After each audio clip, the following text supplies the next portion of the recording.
sur les 10 prochaines années, cette ville va être complètement raccordée à Paris par la ligne 12 qui vient en plein centre, la ligne 15 qui vient quadriller au nord. C'est quand même non seulement intéressant, mais en plus ça nous donne quand même une preuve que dans un futur finalement assez proche, on est à peu près sûr que la ville va se développer dans le bon sens.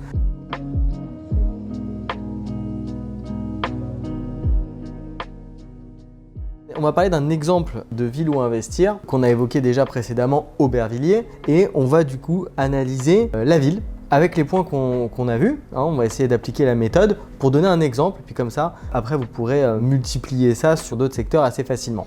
Ce qu'on va faire, c'est que je vais vous montrer ce qu'on peut voir sur un PLU, et assez facilement. Donc voilà, donc ça c'est la carte du plan de zonage d'Aubervilliers, c'est-à-dire que c'est une carte qui est disponible sur le site de la mairie d'Aubervilliers qui va vous donner un certain nombre d'informations. Ce qui est intéressant de regarder, vous voyez en bas, il y a toujours un petit code couleur. Et ce code couleur, ça va en fait montrer où sont les zones que la ville veut voir se développer. Puisque sur les zones qu'on a là en bas, donc, qui sont de UM là, à UC, donc en fait dans les rouges, oranges, et ben ça c'est les zones où on peut en fait monter et construire et densifier. Donc c'est intéressant parce qu'on voit qu'ici il y a 2 stations de métro, des prolongements de la ligne 12 à Aubervilliers, qui sont par là et par là, c'est Aimé Césaire et Mairie d'Aubervilliers, et on voit qu'aux abords de ces stations, on a des zones qui sont assez denses et rouges. Finalement, ce qu'on peut voir, c'est que si on prend en parallèle un Google Maps, on voit qu'Aubervilliers, dans toutes ces zones-là, si on se met en travers, on a énormément d'entrepôts, de petites constructions basses, des tissus urbains un petit peu détériorés, ce qui veut dire que la mairie, dans la construction de ce plan local d'urbanisme, a bien donné un signal fort aux développeurs et aux promoteurs de dire venez remplacer toutes ces petites constructions et ces entrepôts par des immeubles, par des bureaux, par des constructions neuves. Donc ça, c'est intéressant de le voir. L'autre donnée qu'on peut voir qui est intéressante sur une carte comme ça en 2 secondes, on voit sur la gauche ici qu'on a le canal de Saint-Denis. Ce canal, on peut se dire qu'est-ce qu'ils vont en faire, et on peut voir pareil qu'on voilà, on a des zones violettes et bleues qui, si on regarde dans la légende, sont des zones un peu industrielles, mais en fait qui vont pas bouger du tout, qui vont rester pour le moment en tout cas des zones industrielles où il n'y aura pas de projet tout de suite. Donc ça sert à rien du coup de spéculer sur ces berges. Pour le moment, ça ne va pas bouger. Et les projets en fait vont se concentrer dans ces centres-là. Et c'est intéressant de le voir aussi parce qu'à la prochaine évolution du plan local d'urbanisme, on peut voir du coup ces zones-là inversement devenir rouges et se dire ok, ici il va y avoir finalement des opportunités d'investissement à partir de maintenant. Voilà, donc ça c'est pour le premier point sur Aubervilliers. Ensuite, c'est ce qui va nous amener à un deuxième point de réflexion qu'on va regarder aussi ensemble. Donc cette ZAC, la ZAC du fort d'Aubervilliers. Ici, la ZAC démarre. Donc on voit qu'on peut être au démarrage de ces opportunités d'investissement. Donc on peut aller sur le site, donc c'est lefortdaubervilliers.fr, et on a plein d'informations sur ce qui va se passer dans cet endroit. Et on voit qu'on a 3 phases. On a lancé en fait la première phase, donc il y a plusieurs promoteurs, il y a plusieurs programmes, ça s'est très bien vendu, et on a des prix au mètre carré qui sont quand même extrêmement intéressants. Et forcément, parce que vous imaginez là, quand on arrive sur la phase 2, toutes ces zones qui sont grises ici vont être construites, il va y avoir des projets. Voilà, si on voit ça, c'est l'échelle d'un immeuble, donc on va avoir énormément de construction.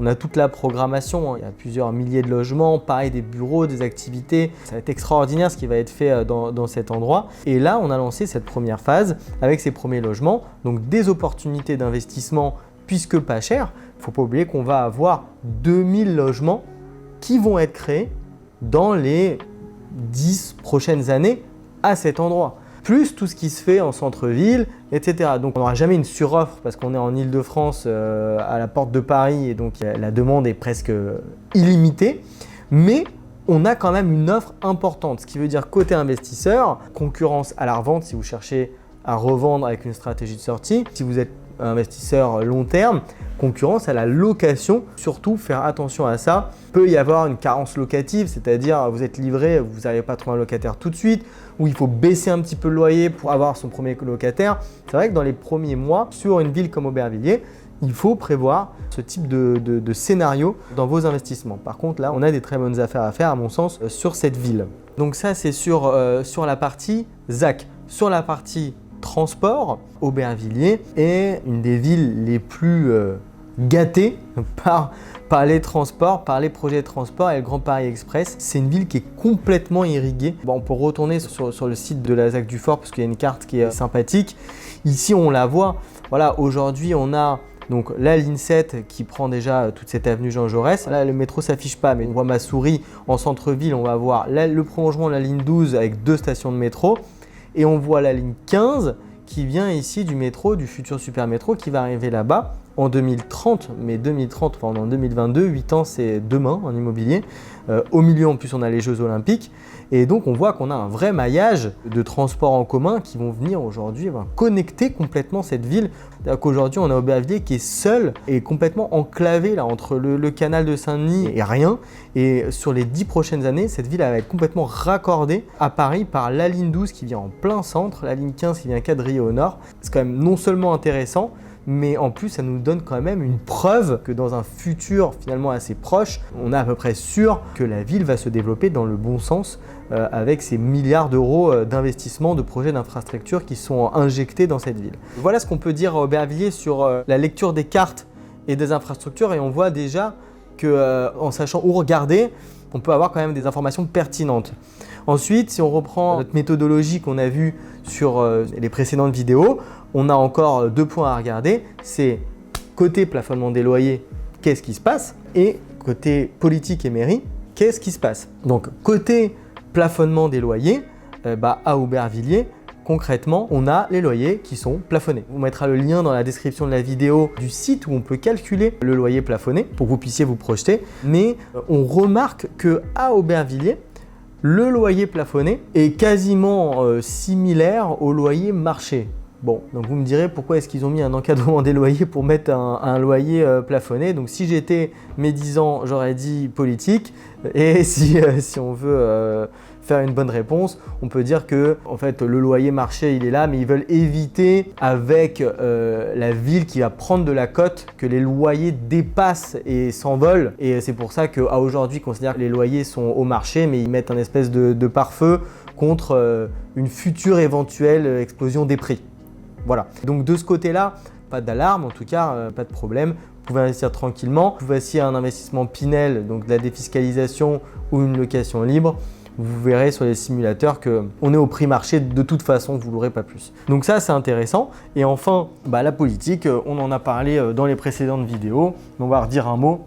On a eu un changement de mairie aux dernières élections municipales à Aubervilliers, qui était une mairie communiste depuis des années et des années. Une mairie qui est là depuis longtemps a forcément une politique de la ville, et quand il y a une alternance politique, naturellement, il y a une alternance pour un changement. Je ne sais pas ce qui va se passer, mais on est curieux en tout cas de voir ce qui va se passer, puisqu'on a quand même d'autres exemples où on a eu le même type d'alternance. Ça va être intéressant sur les prochaines années de suivre ça.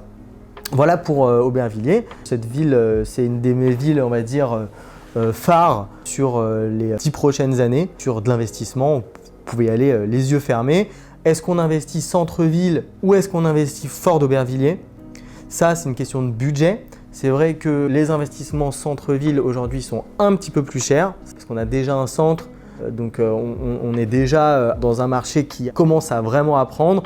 Sur la ZAC du Fort d'Aubervilliers, je pense que ça va être extraordinaire ce qui va être fait dans cet endroit-là. Ça va être vraiment moderne, ça va vraiment apporter une fraîcheur à toute cette ville. Donc que ce soit l'un ou l'autre, vous pouvez y aller. C'est plus une question de budget et du coup une question de défiscalisation puisqu'il y a des plafonds. Mais bon, on ne va pas parler de ça dans cette vidéo puisque ça serait un peu plus technique et compliqué.